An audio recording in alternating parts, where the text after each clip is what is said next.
Assalamualaikum warahmatullahi wabarakatuh. Perkenalkan, nama saya Rifa Khaironisa dengan NIM 3 digit terakhir 053 dari Fakultas Syariah dan Hukum Prodi Ilmu Hukum B. Di sini saya akan menjelaskan bagaimana seorang penasihat kontrak, legal kontrak dan lain sebagainya apabila dihadapkan dengan suatu perjanjian atau kontrak. Yang pertama, kita harus mengetahui terlebih dahulu pengertian kontrak. Kontrak atau perjanjian adalah suatu kesepakatan antara dua orang atau lebih mengenai hal tertentu yang disetujui oleh kedua belah pihak. Kontrak harus memenuhi 4 syarat sah, yaitu kesepakatan, kecakapan, hal tertentu yang jelas, dan sebab atau kausa yang diperbolehkan secara hukum. Pada dasarnya, setiap kontrak atau perjanjian yang dibuat tidak ada yang sempurna. Namun, sebagai penasihat hukum, konsultan hukum, analisis kontrak, pengelola dokumen legal, dan mitigasi risiko aspek hukum, di mana merupakan pihak yang terlibat langsung dalam pembuatan kontrak, sebisa mungkin memitigasi ketidaksempurnaan kontrak tersebut untuk meminimalisir hal yang tidak disepakati. Maka dari itu, saya akan menjelaskan bahwa jika saya menjadi pihak tersebut dalam berhadapan dengan sebuah legal kontrak, maka saya akan sebagai berikut. Di sini saya yang pertama akan memposisikan diri saya sebagai penasihat hukum. Dalam negosiasi sebuah kontrak, penasihat hukum memiliki peran penting dalam melakukan negosiasi pembuatan perjanjian. Berikut ada beberapa cara bagaimana penasihat hukum dapat membantu dalam proses negosiasi, yaitu yang pertama menganalisis situasi hukum, menjalankan aturan hukum, mengidentifikasi resiko, membantu menjalankan syarat-syarat, membantu menegosiasikan syarat-syarat, membantu menjamin kepentingan klien, dan membantu menyelesaikan perselisihan.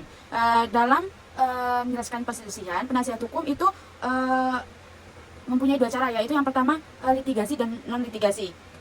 Yang selanjutnya, penasihat hukum menyusun kontrak perjanjian dengan mengikuti langkah-langkah berikut.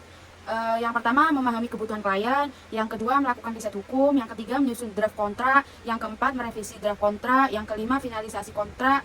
Yang keenam, pendaftaran kontrak. Dan yang terakhir, penyimpanan kontrak. Yang selanjutnya, di sini saya akan memposisikan diri saya sebagai konsultan hukum apabila dihadapkan dengan kontrak atau perjanjian. Konsultan hukum dapat memberikan nasihat hukum kepada para pihak tentang berbagai aspek hukum yang terkait dengan perjanjian, seperti identifikasi risiko hukum, memilih struktur perjanjian yang tepat, memastikan kepatuhan hukum, merumuskan dan meninjau perjanjian. Nah, dalam merumuskan dan meninjau perjanjian, konsultan hukum dapat membantu para pihak untuk merumuskan dan meninjau perjanjian, termasuk yang pertama membuat draft perjanjian, meninjau draft perjanjian, yang ketiga menegosiasikan perjanjian. Nah, selanjutnya, konsultan hukum ini juga mewakili para pihak dalam proses hukum. Konsultan hukum dapat mewakili para pihak dalam proses hukum yang berkaitan dengan perjanjian seperti mediasi dan arbitrase, litigasi. Yang selanjutnya, konsultan hukum memainkan peran penting dalam proses pembuatan negosiasi dan pelaksanaan perjanjian atau kontrak. Dengan melibatkan konsultan hukum, para pihak dapat meminimalisirkan risiko hukum, memastikan kepatuhan hukum, meningkatkan peluang keberhasilan perjanjian, dan menyelesaikan perselisihan dengan lebih cepat dan efisien. Yang selanjutnya, di sini saya akan posisikan diri saya sebagai analisis kontrak. Sebagai analisis kontrak, membantu dalam perjanjian ini, sebuah kontrak itu membantu menilai kelayakan suatu kontrak ditinjau dari risiko yang timbul dari persyaratan yang disepakati, menganalisis pro dan kontra dari peraturan yang diusulkan.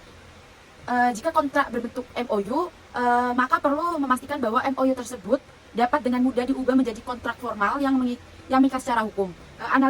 Analisis yang tepat akan membantu memastikan bahwa ketentuan yang disepakati adil dan jelas serta melindungi kepentingan semua pihak yang terlibat. Yang selanjutnya, di sini saya akan memposisikan diri saya apabila berhadapan dengan kontrak, yaitu pengelola dokumen legal. Pengelola dokumen legal atau sering disebut ahli hukum kontrak memainkan peran penting dalam proses pembuatan, negosiasi, dan pelaksanaan kontrak. Maka mereka bertanggung jawab untuk memastikan bahwa semua dokumen kontrak disiapkan dengan benar, akurat, dan sesuai dengan hukum yang berlaku. Peran pengelola dokumen kontrak legal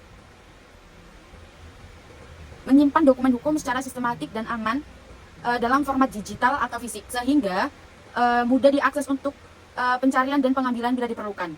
Pengelola dokumen hukum juga menyediakan jejak audit yang jelas untuk melacak siapa yang mengakses dokumen dan kapan mereka mengubahnya. Pengelola dokumen legal juga memastikan pemusnahan dokumen dilakukan dengan aman dan benar setelah masa kontrak berakhir.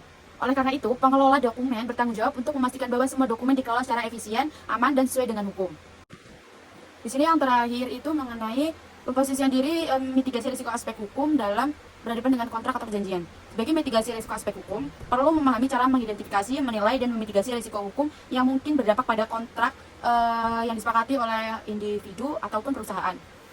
Setelah diidentifikasi, mitigasi risiko aspek hukum perlu mengembangkan dan menerapkan strategi untuk mengatasi potensi risiko hukum yang timbul dari kontrak. Selain itu, strategi yang dijalankan oleh mitigasi risiko aspek hukum yang digunakan harus dipantau untuk menentukan kepatuhan terhadap persyaratan dan audit hukum harus dilakukan untuk memastikan kepatuhan dan mengidentifikasi peluang perbaikan. Adanya langkah-langkah mitigasi memungkinkan kontrak tidak hanya melindungi kepentingan para pihak, tetapi juga mengurangi risiko hukum yang mungkin timbul selama pelaksanaan kontrak.